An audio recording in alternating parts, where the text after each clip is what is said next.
বিপুল উৎসাহ উদ্দীপনার মধ্য দিয়ে বান্তি স্পোর্টিং সোসাইটির আস্তাবল স্টেডিয়ামে আগরতলা অষ্টমতম ওপেন ডাবল ব্যাডমিন্টন টুর্নামেন্ট এবং ভেটারেন ডাবল টুর্নামেন্ট সমাপ্ত হয়েছে গত 24শে জানুয়ারি 2026। সমাপ্তি অনুষ্ঠানে উপস্থিত ছিলেন ত্রিপুরা স্পোর্টস কাউন্সিলের সেক্রেটারি সুকান্ত ঘোষ।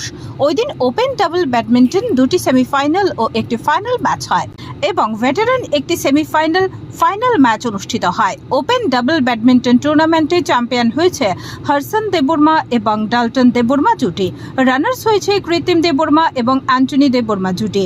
ভেটারান এবং চ্যাম্পিয়ন হয়েছে দুটি অমৃত দেববর্মা এবং জয়ন্ত দেববর্মা জুটি। রানার্স হয়েছে অ্যান্টনি দেববর্মা এবং নেপাল দেববর্মা জুটি। খেলা শেষে উভয় চ্যাম্পিয়ন এবং রানার্সদের হাতে পুরস্কার তুলে দেন নগদ টাকা সহ ট্রফি। ওপেন ডাবল চ্যাম্পিয়নে 10,000, রানার্স 5,000, ভেটারান এবং চ্যাম্পিয়ন ট্রফি সহ 5,000, রানার্স 3,000 টাকা তুলে দেন।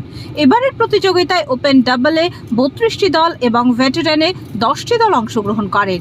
এই প্রতিযোগিতাকে ঘিরে প্রত্যেক দিন বিপুল লোক সমাগম দেখা দেয়।